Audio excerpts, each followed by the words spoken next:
సావిత్రి గారి గురించి అందరికీ తెలిసిన జీవితం. ఆవిడ సినిమా వచ్చినప్పుడు ఇప్పుడు జనరేషన్ కూడా కొంతమందికి ఆవిడని అడ్మైర్ చేస్తూ ఆవిడని తెలుసుకోవాల్సిన విషయాలు కూడా కొన్ని ఆ సినిమా ద్వారా కొన్ని తెలుసుకోవడం జరిగింది. అయితే నేను లాస్ట్ మినిట్ కొన్ని వాటిని మనం దాంట్లోకి వెళ్దాం మేడం. అమ్మగారు ఆల్మోస్ట్ 19 నెలలు అనుకుంటా ఇది హాస్పిటలైజ్డ్ అయినప్పుడు.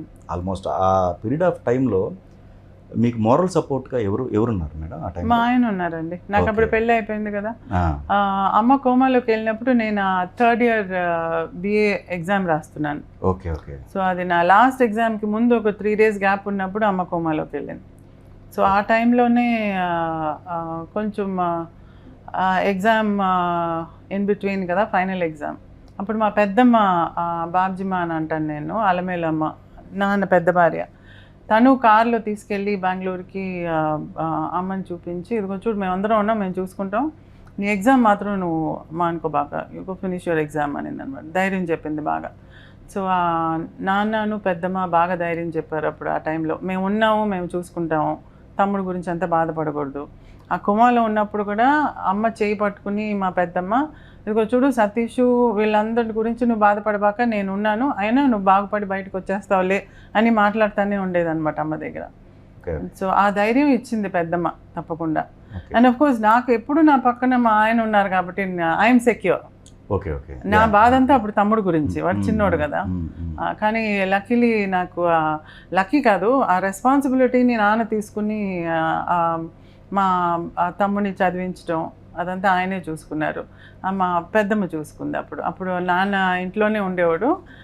పెద్దమ్మ తమ్ముడిని చూసుకుని తను ఎలా మాట ఇచ్చిందో అమ్మకి, she took care of him. So that way both of us are very grateful to that family. అమ్మగారికి నాన్నగారికి మధ్య ఏదైతే భేదాభిప్రాయాలు వచ్చినప్పుడు ఇండస్ట్రీ తరపు నుంచి ఎవరు పెద్దలు రాలేదండి దానికి సంబంధించి మాట్లాడటం కానీ, లేకపోతే ఎవరు సపోర్ట్ ఇవ్వలేదా మేడం? మేము అప్పుడు చిన్నపిల్లలు అండి. సో మాకు ఏం జరిగింది ఏంటి మాకు పెద్దగా తెలియదు. ఏదో గొడవలు జరుగుతున్నాయి అని అనుకుంటున్నామే కానీ డీటెయిల్స్ మాకు తెలియదు. ఏదో పర్సనల్గా వాళ్ళిద్దరి మధ్యన ఏదో మిస్అండర్స్టాండింగ్ వచ్చింది, సెపరేషన్, అంతేగాని మాకు డీటెయిల్స్ తెలియదు. అంటే ఇండస్ట్రీ పెద్దల సపోర్ట్ మేడం? సపోర్ట్ ఇండస్ట్రీ పెద్దలుగా అమ్మ దగ్గర ఉండింది అప్పుడు పుల్లయ్య తాతయ్య, పుల్లయ్య గారు. ఓకే. ఆయన పెద్ద ఆయనగా హీ యూస్ టు అడ్వైజ్, అమ్మకి చాలా అడ్వైస్ చేసేవారు. బాల్మతి ఆంటీ కూడా చాలా అడ్వైస్ చేసేది అమ్మకి. కానీ చుట్టూ ఉండేవాళ్ళు కొంచెం ఎక్కువైపోయి, నెగటివిటీ ఎక్కువయ్యి, కొంచెం చెడు మాటలు ఎక్కువ చెప్పటం అలా అయింది. నాన్నని దూరంగా పెట్టారు. Okay okay. సో నాన్న ఇంట్లో ఉన్నంత వరకు అమ్మ సెక్యూర్గా ఉండేది. సో నాన్న ఎప్పుడైతే ఇంట్లో నుంచి బయటికి వెళ్ళిపోయారో అప్పుడే చెడు క్యారెక్టర్స్ అన్నీ చేరినాయి అన్నమాట చుట్టూ, అమ్మ చుట్టూ. సో వాళ్ళు నాన్నని దగ్గరికి రాకుండా చేశారు. సో నార్మల్గా గొడవలు వచ్చినా మళ్ళీ ఒకటవుతారు, వాళ్ళకుండే లవ్ అటువంటిది. కానీ వీళ్ళందరూ కలిసి నాన్న రాకుండా చేశారు. 2-3 సార్లు నాన్న గోడ దూక్కడు వచ్చిన రోజులు ఉన్నాయి అమ్మ దగ్గరికి రావాలని, కానీ వీళ్ళు రానిలేదన్నమాట. Okay okay. సో వాళ్ళిద్దరినీ దూరంగా పెడితేనే వాళ్ళకి లాభం, అందుకని దట్స్ వాట్ హ్యాపెన్. మేమేమో చిన్నపిల్లలం. ఆ టైంలో కొన్ని చెక్స్ మీద వాళ్ళు సంతకాలు పెట్టుకునే సినిమా ద్వారా మేము తెలుసుకున్న వాటిల్లో కొన్ని విన్నయ్య కావచ్చు, ఆ క్యారెక్టర్స్ అందరినీ తర్వాత పనిష్మెంట్ చేశారా ఏదన్నా? ఆ క్యారెక్టర్స్ ఎవరైతే ఉన్నారో ఇప్పుడు నాకు తెలిసి బతుకుంటారు వాళ్ళు కొంతమంది. లేదండి, పనిష్మెంట్ అంటూ లేదు. కానీ చాలామంది ఆ టైంలో అమ్మని మోసం చేసిన వాళ్ళు, ఈ కర్మ గురించి నమ్మకం ఉన్న వాళ్ళకైతే that's what happen to them. Most of them లేరు ఈరోజు. ఓకే. చాలామంది బాగానే ఉన్నారు కూడా. సో బోత్ వేస్ జరిగి ఉన్నాయి. మోసం చేసిన వాళ్ళు కొంతమంది లేరు, కొంతమంది బాగానే ఉన్నారు. ఓకే. సో డజంట్ ఎఫెక్ట్ అస్, మేము బాగానే ఉన్నాం. అంటే నాన్నగారి తరపు నుంచి కూడా నాన్నగారన్నా యాక్షన్ తీసుకోవడం చేయాలి, ఎందుకంటే వాళ్ళు చేసిన యాక్టివిటీ, నాన్న తీసుకున్న యాక్షన్ ద్వారానే కదా మేము ఇన్కమ్ ట్యాక్స్ అంతా కూడా సెటిల్ చేయగలిగాము. తమ్ముడు నేను బాగున్నాం. సో వాళ్ళ దగ్గర నుంచి అసలు అంటే వాళ్ళు మోసం చేసి అయిపోయిన తర్వాత నాన్న ఏం చేస్తారు? మేము ఆ సినిమా చూసినప్పుడు ఒకటి అనిపించింది మేడం, అంటే మీరు ఎందుకు అబ్జెక్ట్ చేయలేదా అనిపించింది. ఆవిడ కష్టం వచ్చినా ఆ డ్రింక్కి సంబంధించిన సీన్స్ ఎందుకు పెట్టారు అనిపించింది. అదొక బయోగ్రఫీగా తీసేటప్పుడు ఉన్నది ఉన్నట్టుగా చూపించా కప్పి పెడితే అప్పుడు అది బయోగ్రఫీ ఎలా అవుతుంది. Okay okay okay. సో అందుకని కొన్ని you can avoid. Okay okay. కానీ ఇంకప్పుడు దానిలో నిజం లేదని అనిపిస్తుంది, ఎందుకంటే అందరికీ తెలిసిందే ఏమైందని. సో అది కప్పెట్టిన దానివల్ల నిజాల్ని దాచినట్టు అవుతుంది, కానీ అది రియాలిటీ కాదు కదా.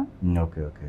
నిన్న అక్కడ స్టేజ్ మీద కూర్చున్నప్పుడు అమ్మగారు నాకు పాములు అంటే ఇష్టం, ఒకరోజు మా ఇంటి దగ్గరకు వస్తే అతను ఆ పాములు అదే నేను అతను చూసిన తర్వాత మళ్ళీ నువ్వు రేపు వస్తావు అని అడిగితే అమ్మగారు మళ్ళీ రేపు కూడా అదే వారానికి ఒకసారి రా, నీకు కావాల్సిన డబ్బు ఇస్తానని చెప్పేసి అరేంజ్ చేయించారు.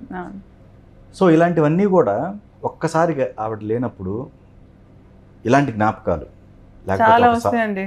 ఈ జ్ఞాపకాలు చాలా వస్తాయి. ఈ పాముకి పాములు అంటే ఇష్టం, యానిమల్స్ అంటే ఇష్టం జనరల్గా అనేది అమ్మ దగ్గర నుంచి వచ్చింది నాకు, నా దగ్గర నుంచి మా తమ్ముడికి, మా తమ్ముడి దగ్గర నుంచి మా తమ్ముడు కొడుక్కి, అందరికీ జనరేషన్స్ మా పిల్లలకి అందరికీ యానిమల్స్ అంటే చాలా ఇష్టం.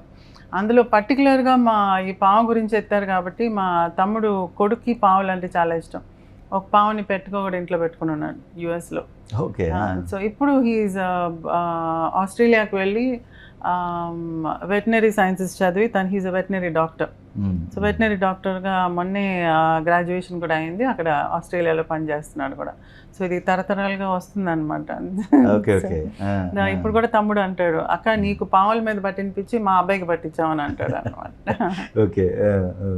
సో నేను అటువంటివన్నీ ఐ సీ ఇన్ మై మా ఏమంటారు తెలుగులో యువర్ నెవ్యూ, తమ్ముడు కొడుకుని ఏమంటారు, సో ప్రద్యుమ్న దాని పేరు. సో అత్తమ్మ అంటే చాలా ఆశగా ఉంటాడు నా దగ్గర. మాకు కామన్ ఫీచర్స్ చాలా ఉన్నాయి ఇటువంటి.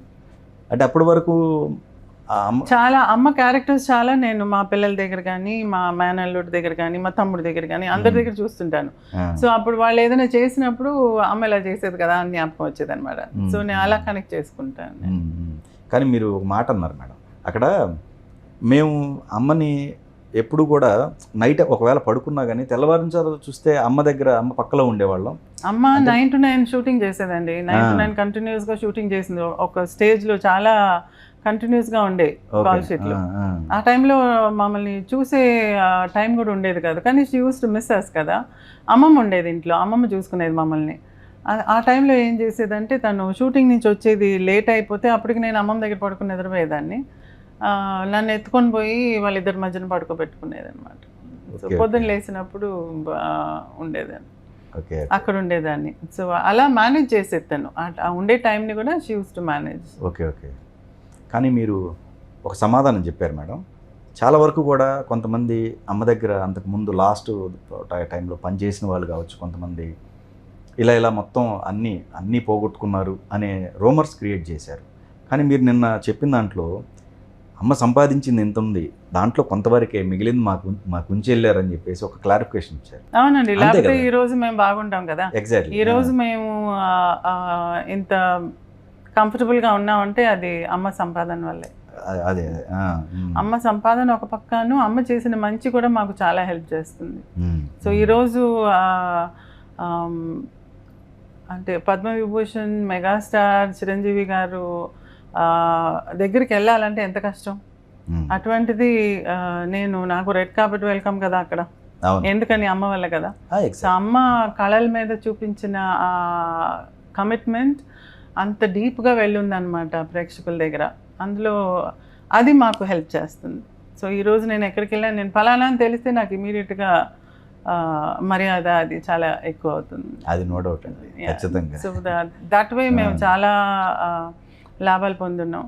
సావిత్రి గారు కొన్న కార్లు కావచ్చు, ఇల్లు కావచ్చు, అది చూసే ముచ్చటేసేదంట అప్పుడు. అవునండి, అమ్మకి కార్లు అంటే చాలా ఇష్టం, నగలు అంటే చాలా ఇష్టం.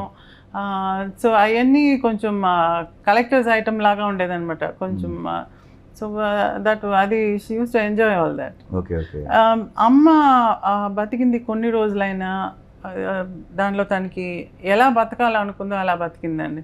Okay. So she had a complete life. అయిపోయింది, ఆ ఎండింగ్లో ఏదో అలా అయిపోయింది, కానీ దాన్ని హైలైట్ చేయక్కర్లేదు మనం. తను ఎంత బాగా ఎదిగింది, that is more important. So తను ఎలా ఉండాలనుకుందో అలా ఉంది.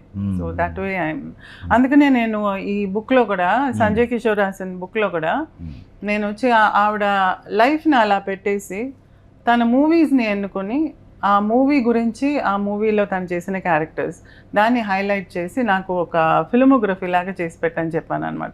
ఆ ఫిల్మోగ్రఫీ అంటే ఒక పక్క అమ్మ పిక్చర్ ఉండాలి, ఒక పక్క ఫిల్మ్ గురించి ఉండాలని చెప్పా. సో చాలా 3 years కష్టపడి రాస్తున్నాడు ఆ బుక్ని. అవును, సో చెప్పారు. 3 years రాసి ఆ బుక్ని దాన్ని ఒక్కొక్క మూవీని మళ్ళీ మళ్ళీ చూసి అందులో అమ్మ క్యారెక్టర్ని బాగా అబ్జర్వ్ చేసి దానిలో ఉండే ఆ చిన్న చిన్న అంశాలని చాలా చక్కగా రాస్తున్నారు. సో ఆ మూవీ గురించి రాసేటప్పుడు ఒక చిన్న నక్షల్లో ఆ మూవీ స్టోరీ చెప్పాలి కదా, ఆ మూవీ స్టోరీ చెప్పటం కూడా అమ్మ కోణంలో నుంచి తీసుకొచ్చున్నాడు. అవును, చాలా సో అదంతా ఎంత కష్టం అండి, చాలా కష్టం అండి. సో నాకు ఐఎమ్ రియలీ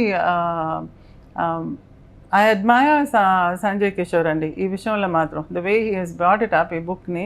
ఆ పిక్చర్ కలెక్షన్ ఒకటే కాదు, తను ఆ పిక్చర్ కలెక్షన్ తో పాటు ఆ మూవీని ఎంత అబ్జర్వ్ చేసి దాన్ని అలా వర్డ్స్లోకి తిప్పి రాయటం అనేది ఇట్ ఈస్ సంథింగ్ గ్రేట్.